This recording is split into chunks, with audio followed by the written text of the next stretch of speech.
السلام عليكم ورحمة الله تعالى وبركاته.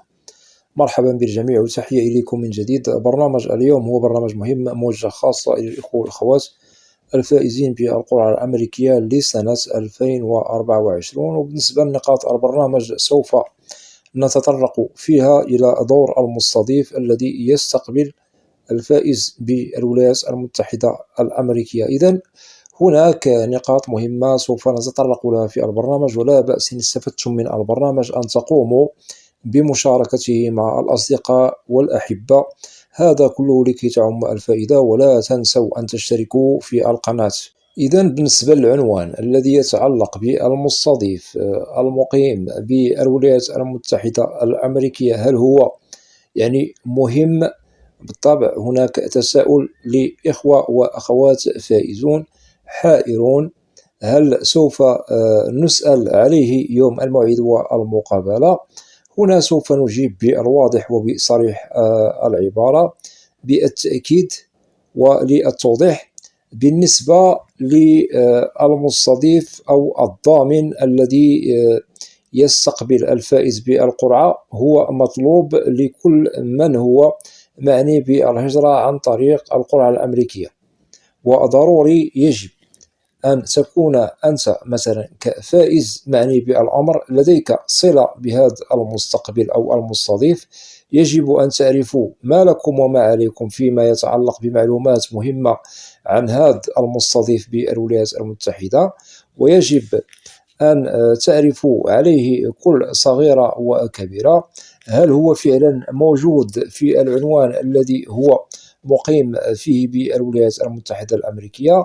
هل تتوفر فيه الشروط أو شروط استضافتك بالولايات المتحدة؟ مثلا هل ممكن أنه يقوم بإرسال لكم فورم 134 والتي سوف نجد فيها جميع المعلومات والبيانات التي تتعلق به، وبالطبع هذه الاستمارة ترسل لكم قبل الموعد والمقابلة.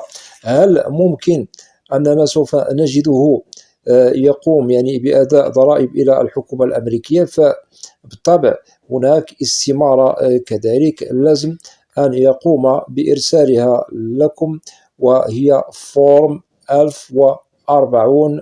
بالطبع كذلك هذه الاستمارة ترسل لكم قبل الموعد والمقابلة. وهناك نموذج يتعلق بالدخل السنوي والذي يخص هذا المستضيف W2، هذا كذلك يرسل مع الوثائق التي وضحناها لكم والسالف ذكرها. وضحنا لكم بأن هناك استمارة اسمها فورم 134 وتتعلق بالمستضيف، بالطبع فيها معلومات وبيانات ممكن أنه سوف يقوم بملئها بالطبع بصدق.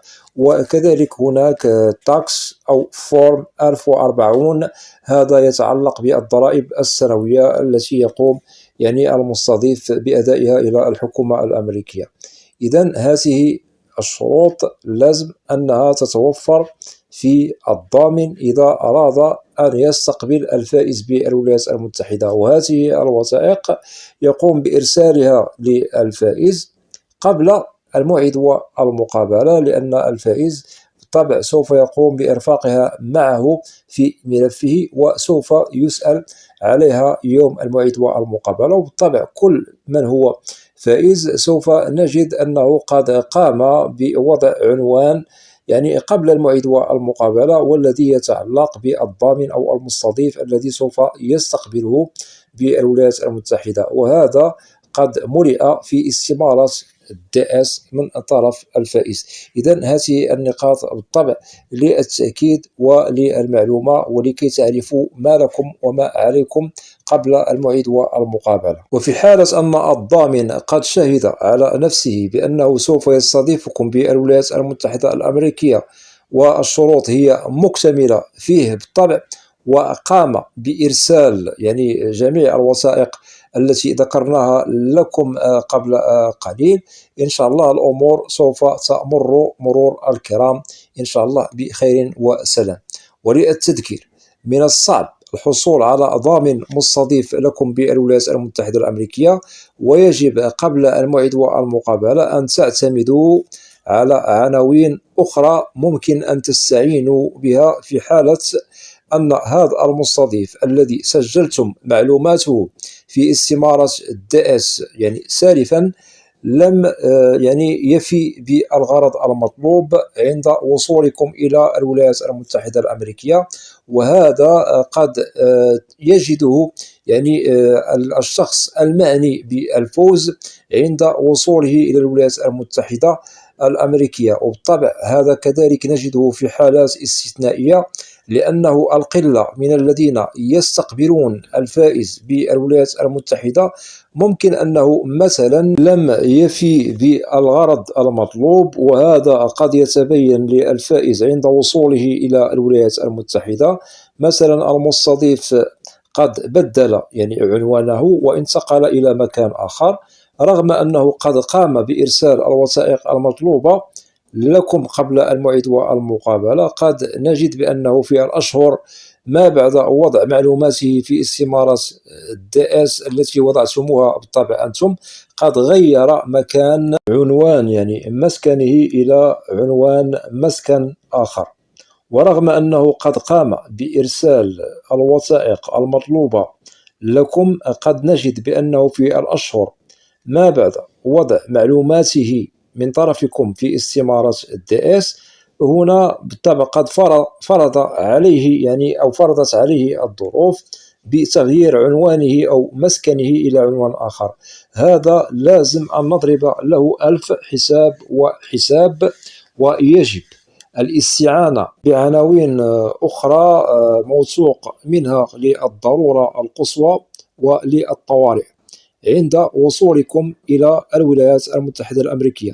أي أنه في حالة وجدتم المستضيف قد غير عنوانه أو مسكنه إلى مسكن آخر أو عنوان آخر، ممكن اللجوء إلى العناوين التي هي لديكم أو معكم لكي تسير أموركم بخير، ولكي تنهوا إجراءات الحصول على الأوراق المهمة الرسمية والتي نسميها بالإقامة الدائمة الجرين كارد، أو ما يسمى بالبطاقة الخضراء والسوشيال سيكوريتي في أحسن الأحوال.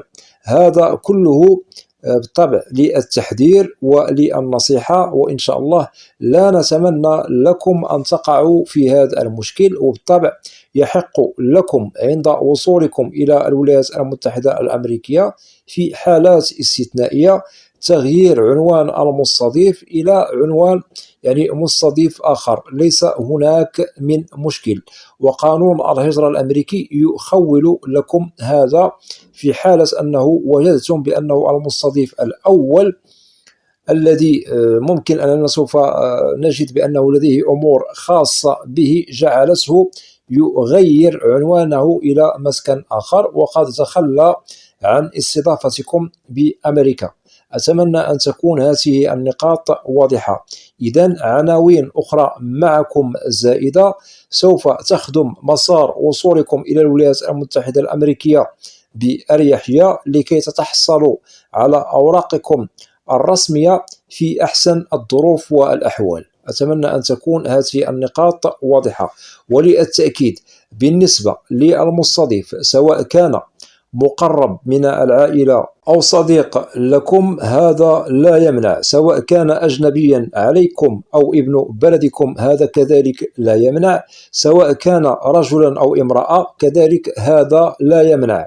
سواء وجدنا المستضيف متزوج أو عازب، هذا كذلك لا يمنع. المهم نجد الشروط متوفرة في جميع هؤلاء إذا أرادوا استضافتكم بالولايات المتحدة. وللتأكيد كلما بحثنا على مستضيف موثوق منه فيه الثقة الكاملة، بالطبع سوف تسهل عليكم مراحل إتمام إجراءات التحصل على أوراقكم في أحسن الظروف. وبالطبع هنا نؤكد على البطاقة الخضراء أو ما يسمى بالجرين كارد والسوشيال في العنوان الذي يتعلق بالمستضيف أو المستقبل. هذا بالطبع إن شاء الله ممكن أن تستلموا فيه أوراقكم الرسمية في أحسن الظروف. وللتأكيد بالنسبة للعنوان الذي سوف تقوم بوضعه في استمارة الدائس والذي يتعلق بالمستضيف، سوف ينظر إليه من طرف ضابط الهجرة، وهذا مشروط على الفائز، وسوف تسأل عن المعلومات التي تخص يعني المستضيف، ولازم أن نجد الفائز يعرف كل صغيرة وكبيرة تتعلق بالمستضيف الذي سوف يستقبله في أول وهلة بالولايات المتحدة. المهم بالنسبة لهذا العنوان الذي سوف تستقبل فيه عند وصولكم إلى أمريكا، سوف يسهل عليكم الحصول على الفيزا، لأنه مشروط على كل فائز عنوان المستضيف لأجل تسلم الجرين كارد والسوشيال. المهم هذا العنوان فقط كتمهيد لكم أو يمهد لكم الطريق للحصول على الفيزا. أما بعدما سوف تصلوا إلى الولايات المتحدة الأمريكية فأرض الله واسعة، ولازم كما ذكرنا لكم سالفا أن تستعينوا دوما بعناوين موثوق منها لن تخسروا شيئا. وكما ذكرنا لكم هذه العناوين الأخرى فقط للإطمئنان على ظروفكم وإقامتكم في الأشهر الأولى، لأنه ممكن أننا نجد بأن هذا المستضيف الذي قمنا بملء معلوماته وبياناته في استمارة الدائس وتحصلنا على الفيزا، ممكن عندما سوف نصل إلى الولايات المتحدة نجد بأنه قد انتقل مثلا إلى ولاية أخرى أو إلى عنوان آخر. هذا بالطبع سوف يشكل عليكم مشكل بالطبع في استلام الجرين كارد والسوشيال. لهذا أكدنا لكم لازم أن تقوموا يعني بإرفاق معكم عناوين، وهذه العناوين للإطمئنان وللطوارئ. في حالة لم تجدوا بأن هذا المستضيف بالطبع هو مثلا في عنوانه، ممكن أن تنتقلوا إلى العنوان الآخر الذي قمتم بالاستعانة به، هذا كله لأجل إتمام إجراءات التحصل على الجرين كارد. وسبق أن وضحنا لكم في حالة مثلا وصلت إلى المطار وأردت أن تغير العنوان بالمطار فهذا يخول لكم، ليس هناك من مشكل، هذا لإتمام إجراءات والتحصل على أوراقكم الرسمية في العنوان الآخر ليس بالمشكل. وبالطبع منكم من سوف يستقبله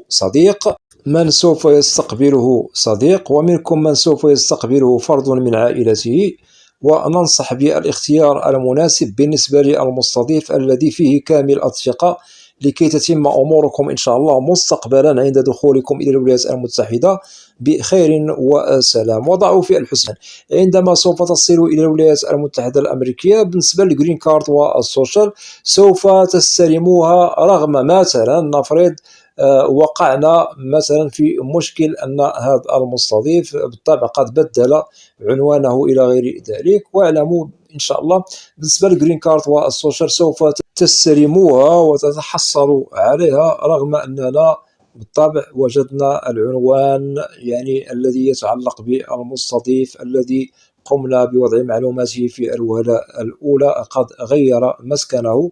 إن شاء الله الأمور سوف تمر مرور الكرام، وقانون الهجرة يخول لكم هذا للتحصل على أوراقكم الرسمية رغم تغيير عنوان يعني المستضيف الأول إلى مستضيف ثاني. ليس هناك من مشكل إخواني وأخواتي. أتمنى أن تكون جميع النقاط واضحة. وبالطبع وضحنا لكم بالنسبة للأوراق التي تبعث أو ترسل لكم من طرف المستضيف بالولايات المتحدة. هناك فورم 134 فيها بياناته ومعلوماته الشخصية، وهناك فورم 1040 والذي يتعلق بأداء ضرائب إلى الحكومة الأمريكية، هذا عبارة عن تاكس لأداء الضرائب.